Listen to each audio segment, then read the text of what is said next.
should work. Stuff.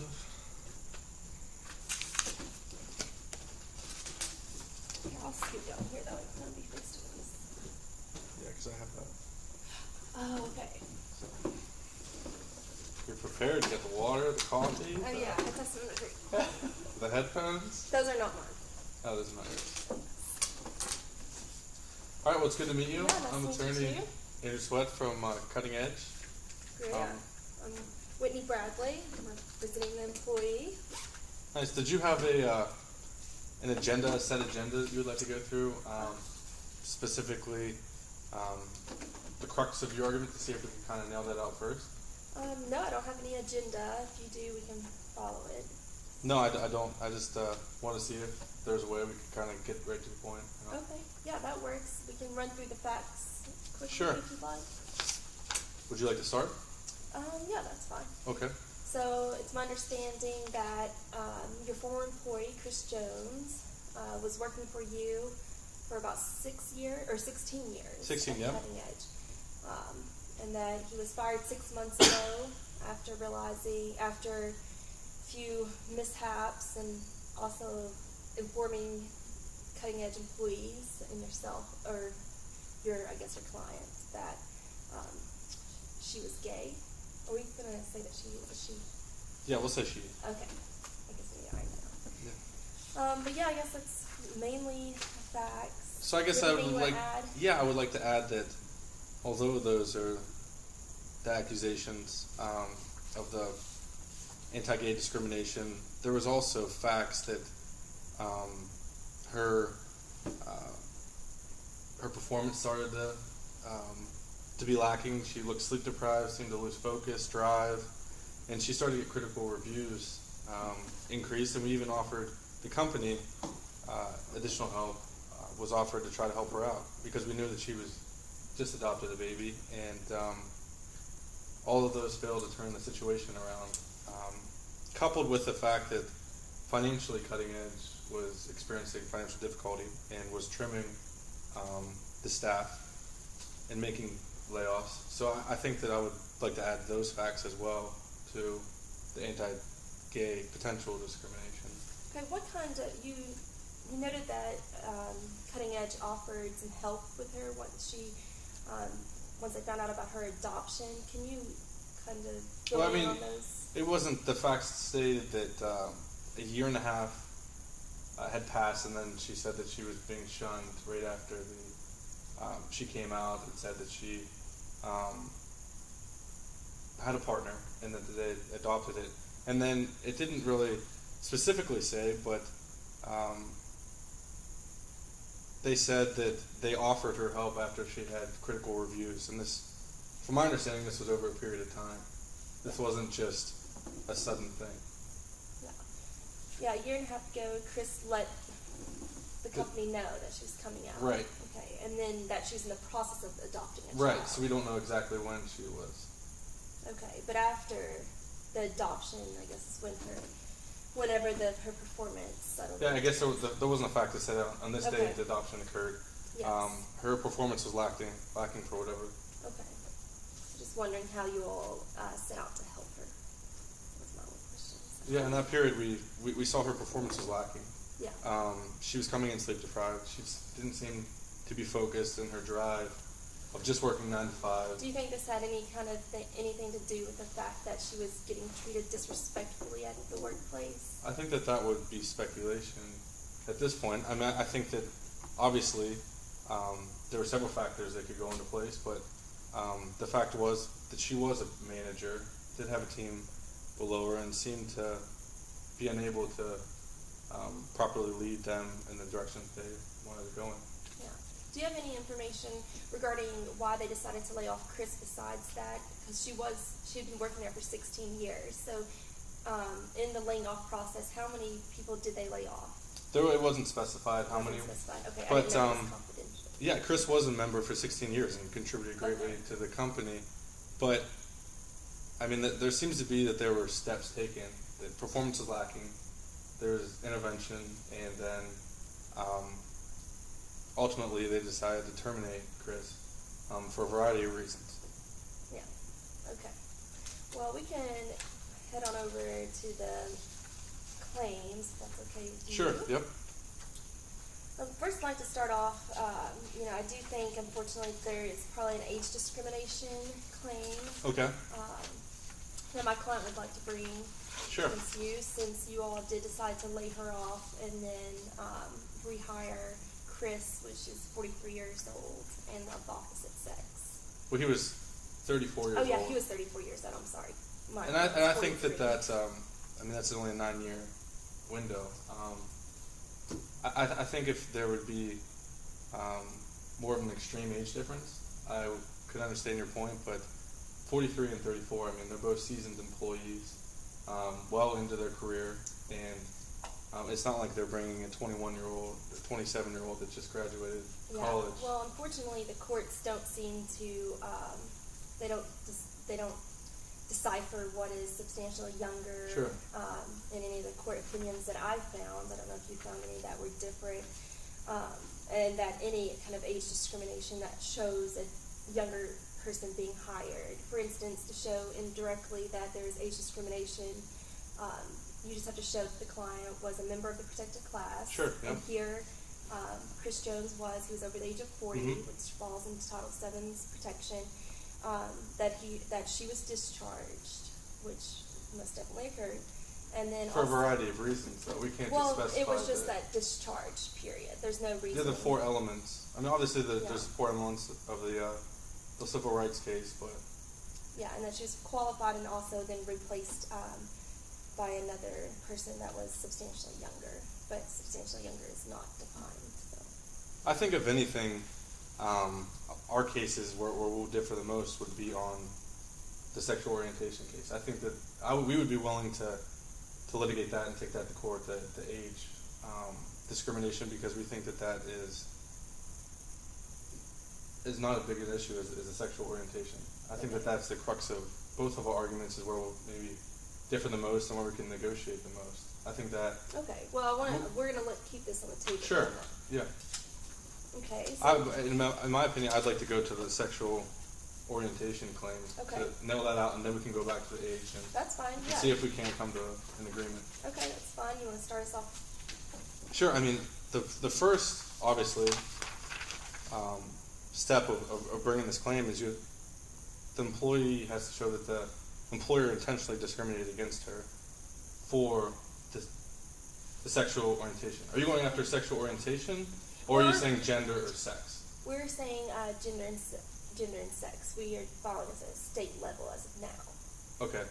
So you're bringing sex and gender and not sexual orientation. So we're just bringing a sex discrimination claim, and age discrimination, and then hostile work environment.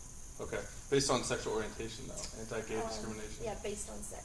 Yeah. Okay. Because that was a little bit ambiguous, because it said anti-gay discrimination was the claim for the hostile work environment. Okay. A Title VII is violated when the workplace is permeated with discriminatory intimidation, ridicule, and insult sufficiently severe or pervasive to alter the conditions of the victim's employment and create an abusive working environment. Right.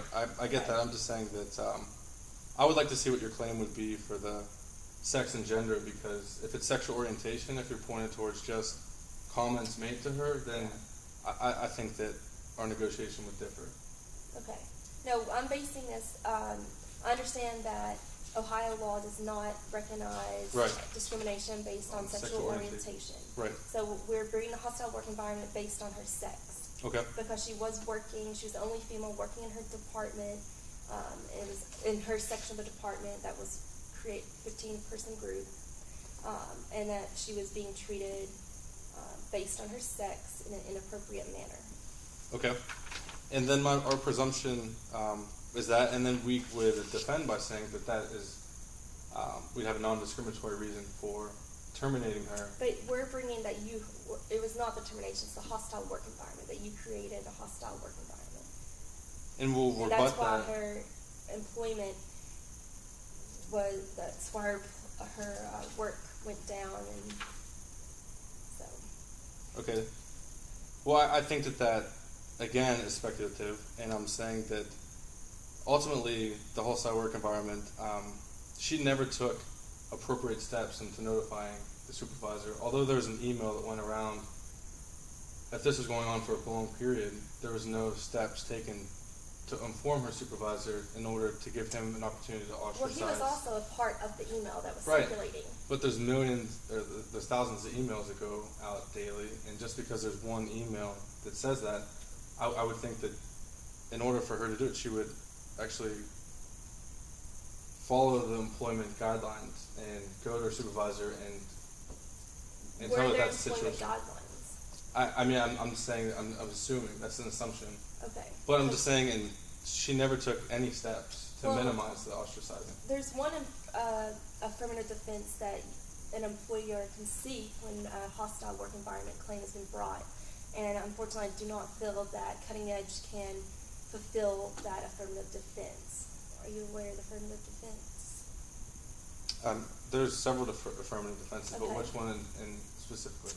Okay, so it's to successfully raise an affirmative defense to hostile work environment, employer must establish two elements by preponderance of the evidence. The first is that the employer exercised reasonable care to prevent and correct properly any sexual harassing behavior, and second, that Right, the immediate steps after being notified to ostracize the situation. But the employer never notified them that was bothering her to that extent. They provided advice and gave her Yeah. steps to help well, her and I out. understand that, but the second element is the one I'm focusing on, which is that the plaintiff employee unreasonably failed to take advantage, or no, I'm sorry. Let me finish the second Sure. element, and then we'll go back and argue them. The plaintiff employee unreasonably failed to take advantage of any preventative or corrective opportunities provided the employer to avoid the harm. So what I'm arguing is that the employer did not exercise reasonable care to prevent or correct the harassment. You work in a small group of 15 individuals in a small work area, and there are pictures being posted of a gay couple having Right. sex on her table. Like, these things go around the workplace. People Sure. talk about someone having a baby, someone's dog dying. Mhm. Like, they're going to talk about this as well. It's a very gossipy community. And then you also the supervisor was included in the email. So I think to say that he had no clue or she had no clue. Yeah, I'm not saying that there wasn't any clue. I'm just saying maybe he didn't realize that was affecting her as much as. But it maybe should he be didn't know the allowed extent of it. regardless. I agree with that. I am going to take the position. I agree with you. Okay. I think that we need to negotiate the terms of. I think our negotiation centers around that. I think we can bring up a genuine issue of fact that we can rebut the presumption that we intentionally discriminated, which caused a hostile work environment, by providing non-discriminatory reasons as to why she was eventually terminated. She brought this Title VII action after she was terminated, not during her employment, but after she was terminated. So I believe that we have a pretty strong case as to non-discriminatory reasons as to why she was terminated. And I believe if she wasn't terminated, absent that, would she have even brought this case? That's all speculative. Yeah, I it's guess. speculative, Yeah. but I do think that she would have. Had she continued working there, I'm sure these incidences would just have increased and maybe got more hostile. Yeah, but I think that subjectively promotions in the hostile work environment, I agree that there should have been more appropriate steps taken, but they weren't notified that was bothering her as much. That they didn't know that But was they knew as that helpful. those incidences were happening. They don't have. I mean, yes, I do think she should have came forward and expressed how much it was bothering her.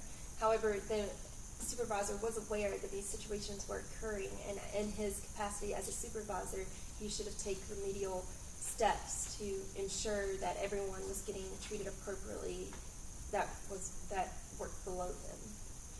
So I agree. How is one to know that the environment is hostile if the actual employee never mentions anything of it? because if you are aware that people are getting But usually inappropriate words are never. pictures, but inappropriate I agree pictures, the picture, but and like an email circulating between But 14 usually out one- of 15 people in a group. in this situation, regarding the words, not just the picture, we need to talk about that's on the chair. I mean, I agree that overstepped the boundaries. But as far as just the words or teasing, usually the Sixth Circuit is out in Kalick versus AT&T Mobility. I'm not sure if you ran across that case or not. That regarding a hostile work environment, specifically sexual orientation, gender, and sex, combined, that words, single occurrences, or even limited occurrence of words are usually not enough to substantiate a hostile work environment.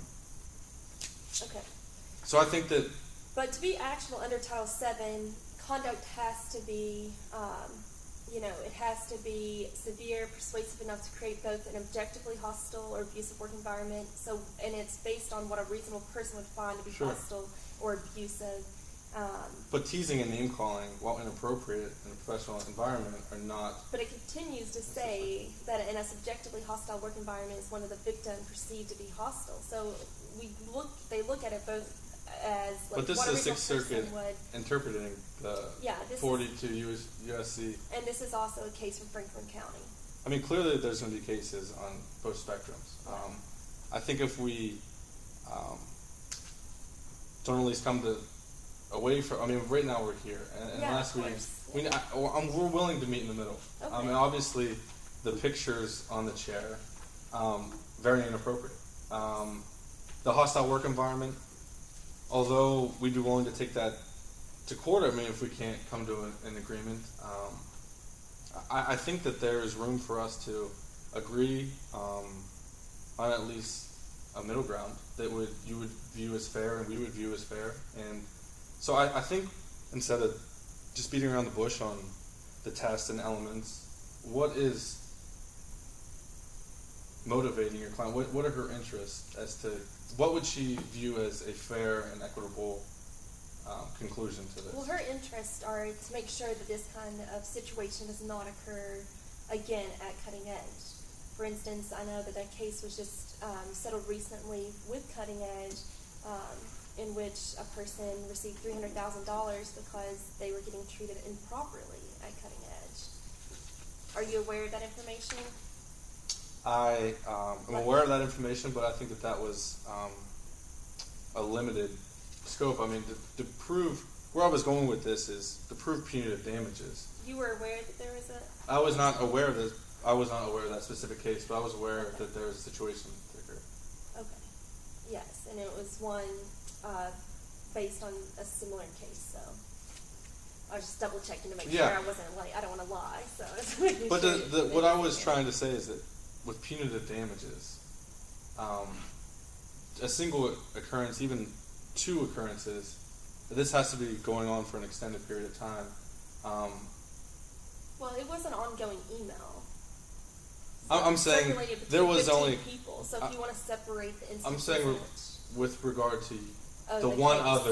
other case. Okay, my apologies. And what I wanted to take out was punitive damages because that was one other case. Two cases. This isn't like this was occurring over an extended period of time.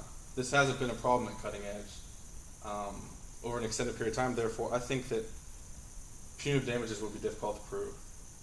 And that's really where the significant amount of money would fall is punitive damages because they're 1.5 times the amount of regular damages. And I guess our position is that we would be willing to litigate on that issue.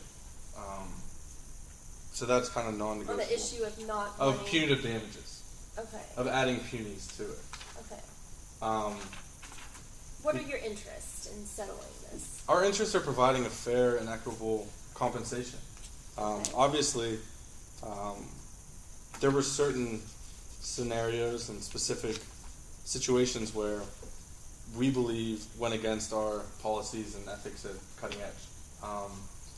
We believe that while taking punitive damages out, and we think a fair compensation towards Chris would be in the $150,000 to $200,000 range, because that's significantly more than her 1 year salary. It's not significant. I mean, if you- In 1 year is $125,000. right, $75,000 at the high end is significantly more. That's And more then than she was half also of it. receiving, paid health and life insurance, which she has no more. $6,000. But that would include the towards a benefits. 401k. That would the 150 to 200,000 would be plus benefits. So whatever those are, She also plus her had- 401k. And she also had stock agreements.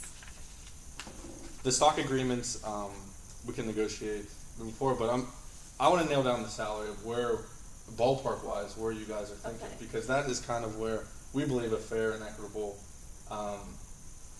compensation would lie. Okay. That And that is, way outside of our ballpark. I mean, we're looking in between $400,000 and $600,000, and Okay. that is based mainly on this incident being so severe. This being a second incident at I mean, it wasn't. Cutting Edge. There was one situation, the photograph on the chair that was completely against our ethics. But as far as the naming and teasing and name calling But with regard to circulating an email between everyone that works in her group, leaving her out, that's very. that was name calling, that was teasing, that and was. that shouldn't occur. But in the sense that that doesn't qualify to provide a hostile work environment regarding But if a several reasonable Sixth Circuit person- cases. But if a reasonable person would feel that way, then I think that But a court could definitely see that. I think a court could go either way, and if Yeah. you're willing to take that risk, we are as well. If it's going to be, I believe that there is a single situation with the pornographic, which is completely uncalled for, and one occurrence I don't think can constitute a hostile work environment. I believe that scenario could, moving forward, if that occurred multiple times, but the naming and teasing and calling her a pretty boy. A dyke. I mean, Right. you don't think. I don't see how you're saying. I don't get how you don't think those are like rude things that built up over an email But between rude- 15 people but that it's you all- worked with every day for 8 hours. But it's unprofessional. It's very completely. unprofessional, But and it also is. It causes everyone to think that it's okay to keep acting this way. But that's in still their insufficient work. to state a claim for the sexual And harassment, like we said, hostile I work think a environment. court could I think a court could definitely see both views. So, but anyways, we can start. So the reason we're at $400,000 to $600,000 is based on.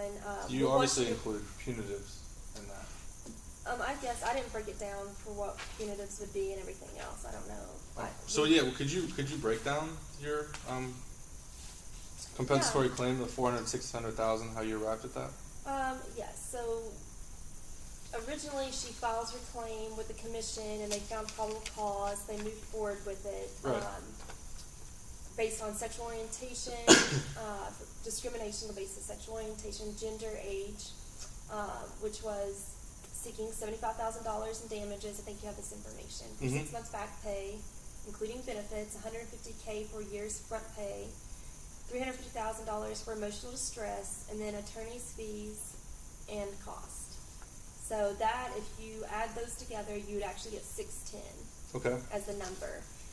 And then based on the Sixth Circuit Court decision, which Waldo versus Consumers Energy, they just settled that for $680,000. So that's how I arrived at the $400,000 to $600,000.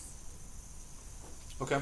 And I can see that. I guess we are on we're on the opposite spectrums because we believe that the non-discriminatory reason of her being lazy, 9 to 5, not working any flexible hours. I mean, she's a manager. Well, she's not working flexible hours because she just adopted a child. But sure. It's not. She's always in the past 16 years worked very flexible hours. She's been a great employee of Cutting Edge. It's just recently where she adopted the child. She's Well, we can't experienced- say, we don't, in the past year and a half, we don't know exactly when the adoption occurred. Okay. And she does have a partner. Well, we she's don't in the know. process then, and then. But I mean, upon the adoption is when her performance took a sudden nosedive, is what the facts say. Sure, but I mean, in life, I mean, this obviously there's no rule of law that's going to say this, but I mean, you have to. I mean, the work is not going to stop. I mean, Of she's course going to not, have to of course perform, not, but- and we're under financial difficulties. We lost a big contract in the past 1 to 2 years, and because she didn't seem, because the laziness occurred, loss of focus and drive. I mean, that significantly impacted Cutting Edge because she was in a management role, a leadership role. Being that there were only 15 other people, she was instrumental in the success of Cutting Edge. And once that dipped, we believe is admissible evidence that we can properly rebut your presumption that we discriminated against her intentionally. Yeah, and I understand you said that, but I think the reason her work took a nosedive is because this Well, that's discrimination. speculative. Oh, and so are your things. Right, So, we're all speculative. okay. So I'm saying, I I let would you just talk whenever you're being speculative. So I think that. right. I'm just saying that we're on opposite ends because that is our beliefs and that is your belief. Of course, yeah. So We can meet in the middle, though. I mean, we can work something out. because your fear would be if we did go to court, the court would give credence of our explanation as to why she was terminated. In the hostile work environment, which is your claim is centered, I believe that a single occurrence would warrant compensation, but I'm not sure the court would take into account all the emails, all while being unprofessional, to give credence to a hostile work environment claim. Well, I do think they'd let those in as evidence. I agree that they would let those in, but I'm and saying I think that a reasonable, I think. we would be 50-50. Yeah, exactly. So I think we're just going to keep going around and around with that Yeah. issue. So I mean, really, that is kind of the ballpark that I've been advised to negotiate in. Okay. A few $1,000 more, but I mean, I'm willing to negotiate with you. But I'm just saying, I don't have the ability to accept an offer in the $400,000 to $600,000 range. Okay. I wish this could be an easier negotiation, but I mean, No, I simply don't have that ability. And what if we were to go to the lower ends of our offering? Where do you stand? I mean, you didn't give me your high number, 150 to 200. But that includes all of her benefits, all of her 401k contributions, and we would be willing to, for a certain period of time, include stock options for a certain, say, 5 years, post termination, Okay. which could relate to a significantly higher amount. And we would also be willing to hire. I mean, we weren't under the impression that this was as hostile as Mrs. Jones portrays it to be. There was no communication supervisor. The one occurrence, I mean, yes, that was uncalled for. That was completely uncalled for. We'd be willing to hire Mrs. Jones back as a consultant if she would. I agree with the hostile work environment. Maybe she wouldn't accept that, but we would be willing to pay her as an independent contractor to compensate her for this loss while she's benefiting and while we're benefiting as well. Okay. Do you care to exit the room while we're finishing up negotiation? Oh, yes, still going. Yeah, we're still done. I'm sorry. Thank you. Okay. In a consulting job, obviously not working with the people that she was working with. I think that we could, it could be in a consulting outside role. And we're looking even upwards of $50 an hour. I mean, $60 an hour. Of course, this wouldn't be $125,000. There would still be compensation on our end for the action, the hostile work environment that you. I think the only way we can get down to number reasonable enough it would be to offer her a consulting job. Do you think? Right, not I with don't them. know. I guess I think that she would not go below $300,000. But I mean, if she's getting paid $60 an hour, 8 hours a day, and she can maintain that would that still job make her take. while having. At $300,000, we would be looking at your hot $200,000. That's $100,000 difference. Right, but I'm saying that she would make, moving forward over a period of 1 to 3 years, significantly more, depending on how many hours. Being on an hourly wage, you're not receiving the benefits. Like she's not getting life insurance. And But for those benefits, in a consulting she doesn't have job, a child. in a consulting job, it's flexible. you say that a lot of her performance Yeah, it's- was due to her having a child. So you Well, attribute I'm a lot not of. saying that. I'm saying like it was due to the harassment she was feeling at work, and then Okay. I'm saying adopting a child, like having a child. That's Sure. why they have laws implemented so that when women Right. actually have children, that they have time off. It's the same thing. They just don't have an adoption law yet. Right, right. That says, oh, you get a week off, 2 weeks to bond with your child upon adoption. So you don't think that she would be interested in the outside consulting role, No, I think I even think if that is, she could pursue other but opportunities? she's not gonna like lower her offering to what. So if we came to 300,000 Okay. and completely didn't offer the consulting job, she had no job moving forward. I mean, speculative whether she would get another job or not. I mean, she obviously has 16 years in this field. How low do you want her to go in accepting the consulting job and then also the settlement? Because obviously you're offering the consulting job to lower your settlement or lower our settlement. Well, that's just. I mean, we're in financial difficulties right now. Yeah. I mean, coming up with $600,000 Yeah, I when know. we're getting nothing and another employee that isn't benefiting cutting edge. We laid her off because we were under financial constraints, and so moving forward, we would view it as fair if she had a lump sum of Okay. some disclosed money with benefits for a specific period of time, and we're willing to even negotiate moving forward if she's a consultant, although it's an independent contractor, maybe there's some health insurance involved or something. But that way we could pay her $60 to $80 an hour, whatever, 50 to whatever we negotiate, and Okay. that would be constant, and therefore we think that would fairly compensate her because she would be outside the hostile environment, like potential hostile environment she claimed. Okay. So I guess we have 5 minutes. Yeah. This would be a final kind of offer. No, I guess our final offer is $200,000. We will go on our high end, all benefits, in a consulting job with benefits at $60 an hour, Okay. So $200K plus the consulting job. plus the consulting at $60 an hour. Not working with the people that she worked with. Not working with the people that she's working with, and that would include. Maybe we need another negotiation as far as how long the stock options would accrue. If you do 250, we can drop the stocks. I mean, we would be doing to do 225 with a 5 years of stock, which is, I think, more than generous. Because I think the stocks over 5 years worth of stock options would definitely equate to more than $25,000 Okay. over the life of. So 225 plus consulting plus stocks for 5 years. I don't know how that works. 225,000 lump sum, and then a consulting job moving forward to Okay. how infinite period of time. If she's doing well, Okay. That and there's works. no means to terminate her, she's receiving benefits and she's having a job outside the hostile potential environment. Okay. I'm still the stocks though.